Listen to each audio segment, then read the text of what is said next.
Hello students, professor Asmit Kaur है। Welcome to my channel theory Guru. तो आज हम बहुत ही सिंपल सा टॉपिक करने वाले हैं पार्ट 3 के 13 के अंदर, special provisions relating to lay off, retrenchment and closure. तो इससे पहले आपको इन तीनों की डेफिनेशन बिल्कुल क्लियर होनी चाहिए कि ले ऑफ क्या होता है, रिट्रेंचमेंट क्या होता है एंड क्लोजर क्या होता है। तो जो इस वीडियो को फर्स्ट टाइम देख रहे हैं तो इससे पहले मेरी वीडियोस पढ़ी हैं इंपॉर्टेंट डेफिनेशन की, इंडस्ट्रियल डिस्प्यूट एक्ट की, तो उनके अंदर ये सारी डेफिनेशंस कवर्ड हैं। तो पहले प्लीज़ आप वो डेफिनेशंस देख लीजिए, उसके बाद आपको इस टॉपिक की ज़्यादा क्लैरिटी होगी। तो इसके अंदर हम बात करेंगे चैप्टर 5B की, तो आप ध्यान से सुनते जाइए बस, ठीक है। और एक बार सुनने पे आपको ये सारा का सारा टॉपिक बहुत इजीली क्लियर भी हो जाएगा और लर्न भी हो जाएगा इनफैक्ट, ठीक है। तो चैप्टर 5B की हम बात कर रहे हैं। For the application of the provisions of this chapter, अगर आप चाहते हैं कि इस चैप्टर की प्रोविजंस एप्लीकेबल हों तो इट इज़ नेसेसरी, 3 कंडीशंस का ध्यान रखना है आपने। तो 3 कंडीशंस अगर फुलफिल होंगी तो उन एस्टैब्लिशमेंट के ऊपर चैप्टर 5B एप्लीकेबल होगा। तो सबसे पहली बात, जो एस्टैब्लिशमेंट है वो सीजनल कैरेक्टर की नहीं होनी चाहिए। दूसरी बात, जो एस्टैब्लिशमेंट है वो इंटरमिटेंटली वर्क ना करती हो। इंटरमिटेंटली का मतलब होता है इररेगुलर बेसिस पे, तो उसका काम रेगुलर बेसिस पे होना चाहिए। जिनका इरेगुलर बेसिस पे होता है उनके ऊपर चैप्टर 5B एप्लीकेबल नहीं होता। और तीसरी कंडीशन क्या है कि जो एस्टैब्लिशमेंट है उसके वर्कर्स की स्ट्रेंथ मोर देन 100 होनी चाहिए। क्लियर हो गया। तो हमारे पास सबसे पहला सेक्शन आता है 25M, prohibition of lay off, right. तो कहते हैं अगर कोई भी एम्प्लॉयर अपने किसी भी वर्कमैन को ले ऑफ नहीं कर सकता जिसका नेम मस्टर रोल के ऊपर लिखा हुआ है। मस्टर रोल क्या होता है? Official list of the establishment. तो जिन वर्कर्स का नेम मस्टर रोल के ऊपर लिखा हुआ है उन्हें ऐसे ही ले ऑफ नहीं किया जा सकता, ठीक है। ले ऑफ तभी एक्सेप्टेबल है अगर वो ले ऑफ किया गया है due to shortage of power या फिर नेचुरल कैलामिटी की वजह से। अगर हम माइन की बात करें तो माइन के अंदर वो ले ऑफ होना चाहिए due to fire, due to flood, due to excess of inflammable gas और एक्सप्लोजन। तो ये रीजंस के कारण अगर ले ऑफ कर रहा है तो एक्सेप्टेबल है, अदरवाइज वो ले ऑफ नहीं कर सकता, ठीक है। और इस केस में जब वो ले ऑफ करेगा अपने वर्कर को तो मैक्सिमम 30 डेज के लिए ले ऑफ कर सकता है। अगर वो 30 डेज बाद भी उसे काम पे नहीं बुलाता या काम पे नहीं रखता तो जो वर्कमैन है वो लीगल एक्शन ले सकता है अगेंस्ट द एम्प्लॉयर, ठीक है। अब कहते हैं अगर एम्प्लॉयर ले ऑफ करना चाहता है तो उसे क्या करना पड़ेगा? उसे एप्रोप्रिएट गवर्नमेंट से प्रायर परमिशन लेनी पड़ेगी, ठीक है, इन प्रिस्क्राइब्ड मैनर। क्लियर। और जो वो एप्लीकेशन देगा एप्रोप्रिएट गवर्नमेंट को, उसके अंदर रीजन लिखा होना चाहिए कि वो अपने वर्कमैन को क्यों ले ऑफ करना चाहता है, और इसी की कॉपी उसने अपने वर्कमैन को भी प्रोवाइड करनी है, ठीक है।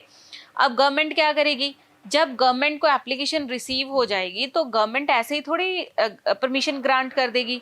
तो गवर्नमेंट क्या करेगी? इंक्वायरी कंडक्ट करेगी, और इंक्वायरी कंडक्ट करने के टाइम पे वो दोनों पार्टीज को, दैट इज एम्प्लॉयर को एंड वर्कमैन को, एम्प्लॉयर और वर्कमैन को दोनों को अपॉर्चुनिटी देगी कि वो अपनी बात रख सके।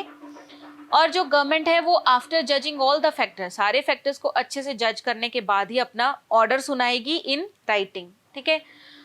ऑर्डर किसके रिगार्डिंग होगा? ऑब्वियसली कि वो परमिशन ग्रांट कर रही है कि रिफ्यूज कर रही है ले ऑफ की, ठीक है। फिर इसी चीज की कॉपी वो किसको प्रोवाइड करेगी? एम्प्लॉयर को भी और वर्कमैन को भी। अच्छा, अगर government with in 60 days copy of the order provide नहीं करती तो पता है क्या माना जाएगा? तो ये माना जाएगा कि उसने परमिशन ग्रांट कर दी। अगर उसने कॉपी प्रोवाइड नहीं करी विद इन 60 डेज तो ये माना जाएगा कि उसने परमिशन ग्रांट कर दी, ठीक है।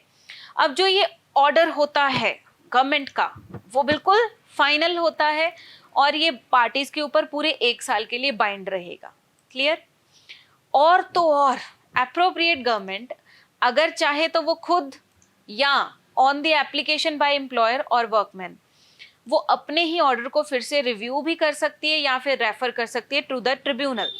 मान लो कि एप्रोप्रिएट गवर्नमेंट के ऑर्डर से एम्प्लॉयर या वर्कमैन दोनों में से कोई भी अगर सेटिस्फाई नहीं है तो वो एप्लीकेशन देंगे एप्रोप्रिएट गवर्नमेंट को कि आप हमारा जो ये डिस्प्यूट है या जो चीज़ है इसको रेफर कर दो टू द ट्रिब्यूनल। तो फिर एप्रोप्रिएट गवर्नमेंट रेफर कर सकती है टू द ट्रिब्यूनल ऑल्सो, या फिर अपने ही ऑर्डर को वो फिर से रिव्यू भी कर सकती है। अच्छा, मान लो उसने रेफर कर दिया ट्रिब्यूनल को, तो फिर ट्रिब्यूनल विद इन 30 डेज अपना फैसला सुना देगी। क्लियर? अगर इस सेक्शन के अंदर उसने एप्लीकेशन फिल ही नहीं करी, एप्लीकेशन प्रोवाइड ही नहीं करी और ऐसे ही ले ऑफ कर दिया अपने वर्कमैन को, या फिर परमिशन मिली नहीं, मतलब उसने गवर्नमेंट ने रिफ्यूज कर दिया था कि नहीं आप ले ऑफ नहीं कर सकते, और इन स्पाइट ऑफ रिफ्यूजिंग उसने उसको ले ऑफ कर दिया, ठीक है, तो ये ले ऑफ क्या माना जाएगा? इलीगल माना जाएगा, और वो workman shall be entitled to all the benefits जो कि उसको मिलते अगर उसको ले ऑफ ना करा गया होता तो। क्लियर? अब इस केस के कुछ एक्सेप्शनल सर्कमस्टांसेस भी हैं, जहां पे मान लो एम्प्लॉयर का एक्सीडेंट हो गया, ये एम्प्लॉयर की डेथ हो गई, तो वहां पे जो एप्रोप्रिएट गवर्नमेंट है वो उस एस्टैब्लिशमेंट को एग्जम्प्ट कर सकती है from the fulfilment of all these provisions, और उतने टाइम तक एग्जम्प्ट कर सकती है जितने टाइम तक एप्रोप्रिएट गवर्नमेंट चाहे। क्लियर? और इसके साथ साथ सेक्शन 25E की सारी प्रोविजंस एप्लीकेबल हैं इसके ऊपर। सेक्शन 25E किसके साथ डील करता था? Workman not entitled to compensation in certain cases. Clear? तो फिर इसके अंदर हमने क्या पढ़ा था कि मान लो अगर एम्प्लॉयर ने ऑल्टरनेटिव एम्प्लॉयमेंट ऑफर करी है और वर्कमैन ने रिफ्यूज कर दिया एक्सेप्ट करने से, तो उसे कोई कंपनसेशन नहीं मिलेगा। उसी तरह से कहते हैं वही सारे सेम पॉइंट्स हैं कि अगर इस केस में एम्प्लॉयर ने ले ऑफ नहीं किया, मतलब कि एम्प्लॉयर ने कहा ऑल्टरनेटिव एम्प्लॉयमेंट ऑफर करी अपने वर्कमैन को और उसने रिफ्यूज कर दी, वर्कमैन ने रिफ्यूज कर दी, तो उसे ले ऑफ नहीं माना जाएगा और उसको कोई भी कंपनसेशन प्रोवाइड नहीं किया जाएगा। ठीक है, तो अगर जिनको ये सेक्शन नहीं याद है वो दोबारा से रिव्यू कर लें इस सेक्शन को, तो ये सेक्शन भी इसके ऊपर एप्लीकेबल है। ठीक है, उसके साथ साथ section 25 which deals with the right of workman laid off for compensation, वो भी जिनको नहीं याद वो रिव्यू कर लो, ये सेक्शन भी इसके ऊपर एप्लीकेबल है। क्लियर हो गया? फिर हमारे पास आता है section 25N conditions precedent to retrenchment of workman. काफी सारी प्रोविजंस मिलती जुलती हैं दोनों की, उसमें हमने ले ऑफ की बात करी थी, इसमें हम बात करेंगे रिट्रेंचमेंट की। तो कहते अगर कोई एम्प्लॉयर अपने वर्कमैन को रिट्रेंच करना चाहता है, निकालना चाहता है, तो उसे कुछ कंडीशंस फुलफिल करनी पड़ेंगी। राइट? अब कंडीशंस क्या है?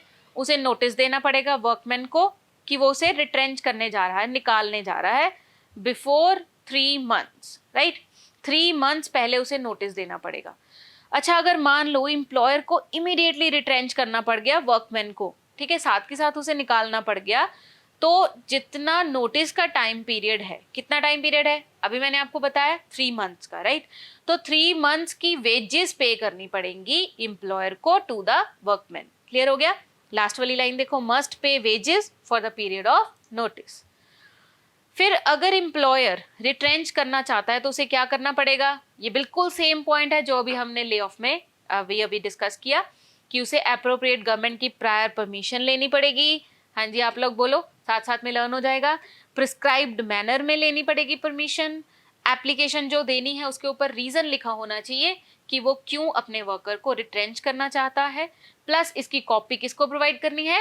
यस, वर्कमैन को। ठीक है, अब ये भी सेम पॉइंट है कि जब एप्रोप्रिएट गवर्नमेंट को एप्लीकेशन मिलेगी रिगार्डिंग रिट्रेंचमेंट, प्रीवियस जो सेक्शन था that was related to lay off और ये है रिट्रेंचमेंट, तो रिट्रेंचमेंट की एप्लीकेशन जब गवर्नमेंट को मिलेगी तो गवर्नमेंट क्या करेगी? इंक्वायरी कंडक्ट करेगी। Very right. सेकंड पॉइंट, दोनों पार्टीज को अपनी अपनी बात रखने का मौका देगी और सारे फैक्टर्स को प्रॉपरली जज करने के बाद वो अपना ऑर्डर पास करेगी इन राइटिंग। ठीक है, और उस ऑर्डर में वो क्या बताएगी कि उसने रिट्रेंचमेंट की परमिशन को रिफ्यूज कर दिया कि ग्रांट कर दिया, और इसी चीज की कॉपी वो दोनों पार्टीज को प्रोवाइड करेगी, एम्प्लॉयर को और वर्कमैन को।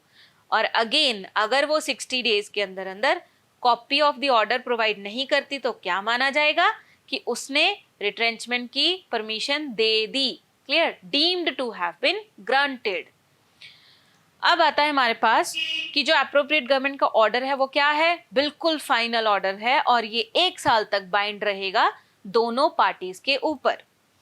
और सिमिलरली एप्रोप्रिएट गवर्नमेंट या तो खुद या on the application by the employer और वर्कमैन इसी चीज को खुद रिव्यू कर सकती है या फिर रेफर कर सकती है टू द ट्रिब्यूनल। अच्छा, अगर वो रेफर कर रही है ट्रिब्यूनल को तो ट्रिब्यूनल कितने दिनों में अपना फैसला सुनाएगा? With in 30 days, right. Similarly अगर इस केस में भी एम्प्लॉयर ने एप्लीकेशन दी ही नहीं रिट्रेंचमेंट के रिगार्डिंग, या फिर एप्लीकेशन तो दी थी लेकिन गवर्नमेंट ने उस एप्लीकेशन को रिफ्यूज कर दिया, मतलब रिट्रेंच करने की परमिशन नहीं दी, लेकिन फिर भी अगर एम्प्लॉयर ने अपने वर्कमैन को क्या कर दिया?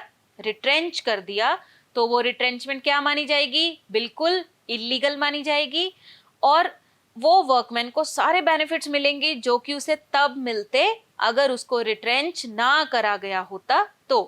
क्लियर?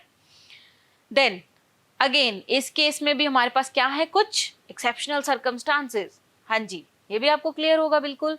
अगर एम्प्लॉयर का एक्सीडेंट हो जाता है, अगर एम्प्लॉयर की डेथ हो जाती है, तो अप्रोप्रिएट गवर्नमेंट किसी भी एस्टैब्लिशमेंट को एग्जम्प्ट कर सकती है from such provisions. Very good. अब ये थोड़ा सा पॉइंट डिफरेंट है, ये ध्यान से सुनो कि अगर गवर्नमेंट रिट्रेंचमेंट की परमिशन दे देती है तो ऑब्वियसली वर्कमैन को क्या पे करना पड़ेगा? कंपनसेशन। ठीक है, एम्प्लॉयर वर्कमैन को कंपनसेशन पे करेगा, तो कंपनसेशन क्या होगा, किस वे में पे किया जाएगा? That is 15 days average pay for every completed year of service provided it exceeds 6 months. तो ये पॉइंट भी हम पहले डिस्कस कर चुके हैं इन ले ऑफ एंड रिट्रेंचमेंट वाली वीडियो में। क्लियर है? फिर हमारे पास आ गया सेक्शन 25Q, जिसके अंदर कहते पेनल्टी क्या पे करनी पड़ेगी। अभी अभी हमने दोनों सेक्शंस में एक कॉमन बात करी कि अगर बिना परमिशन के वो ले ऑफ कर देगा तो वो ले ऑफ क्या होता है? इलीगल। और बिना परमिशन के अगर वो रिट्रेंच कर देगा तो वो रिट्रेंचमेंट भी क्या होती है? इलीगल। तो अगर वो इलीगल ले ऑफ या रिट्रेंचमेंट करता है तो उसको क्या पेनल्टी लगेगी? ठीक है, क्या पेनल्टी लगेगी? या तो उसे जेल हो सकती है अप टू 1 मंथ, या उसको फाइन पे करना पड़ सकता है अप टू ₹1000, या फिर यस बोथ। क्लियर? फिर हमारे पास आता है section 25O, procedure for closing down and undertaking. अब अगर कोई एम्प्लॉयर अपनी अंडरटेकिंग को बंद करना चाहता है तो उसे प्रायर नोटिस देना पड़ेगा। किसको देना पड़ेगा? एप्रोप्रिएट गवर्नमेंट को।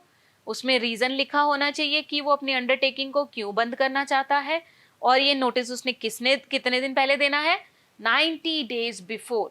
जिस दिन उसने एस्टैब्लिशमेंट को बंद करना है उससे 90 डेज पहले ये नोटिस गवर्नमेंट को मिल जाना चाहिए। ठीक है, लेकिन ये जो सेक्शन की प्रोविजंस है ये इनके ऊपर एप्लीकेबल नहीं होती। किसके ऊपर? जो कि इंडल्ज है in the construction of building, bridges, roads, canals, dams और फॉर अदर कंस्ट्रक्शन वर्क। तो जो भी एस्टैब्लिशमेंट कंस्ट्रक्शन वर्क में इंडल्ज हैं उनके ऊपर ये सेक्शन एप्लीकेबल नहीं है। अब इसके अंदर ये फिर से रिपीटेड पॉइंट है, same point. After receiving application, after receiving application appropriate government क्या करेगी? Necessary inquiry. दोनों पार्टीज को क्या करेगी? अपॉर्चुनिटी देगी अपनी बात रखने की। फिर क्या करेगी? सारे फैक्टर्स को अच्छे से जज करने के बाद अपना ऑर्डर किस में देगी? In writing. वेरी गुड, सारा याद हो गया आपको। और ऑर्डर में वो क्या लिखेगी कि वो परमिशन ग्रांट कर रही है कि रिफ्यूज कर रही है, और इसकी कॉपी वो दोनों पार्टीज को प्रोवाइड करेगी। और अगर उसने ये कॉपी 60 डेज के अंदर अंदर प्रोवाइड नहीं करी तो क्या माना जाएगा? क्या माना जाएगा? ऑब्वियसली कि उसने परमिशन ग्रांट कर दी है एस्टैब्लिशमेंट को क्लोज करने की। क्लियर हो गया? ये तो आपको बिल्कुल लर्न हो गए होंगे साथ साथ में। अगेन सेम पॉइंट कि उसका ऑर्डर फाइनल माना जाएगा और ये 1 साल तक दोनों पार्टीज के ऊपर बाइंड रहेगा। Again same point, appropriate government चाहे तो खुद, चाहे तो एप्लीकेशन बाय एम्प्लॉयर और वर्कमैन अपने ही ऑर्डर को रिव्यू भी कर सकती है या इसको रेफर कर सकती है to the very good tribunal, और ट्रिब्यूनल ने कितने दिनों में अपना फैसला सुनाना है? Within 30 days. Very good. Again same point कि अगर वो क्लोजिंग डाउन के लिए एप्लीकेशन नहीं देता या फिर गवर्नमेंट ने परमिशन नहीं दी क्लोज डाउन करने की और उसने फिर भी इसको क्लोज कर दिया, तो वो क्लोजर क्या माना जाएगा? इलीगल माना जाएगा।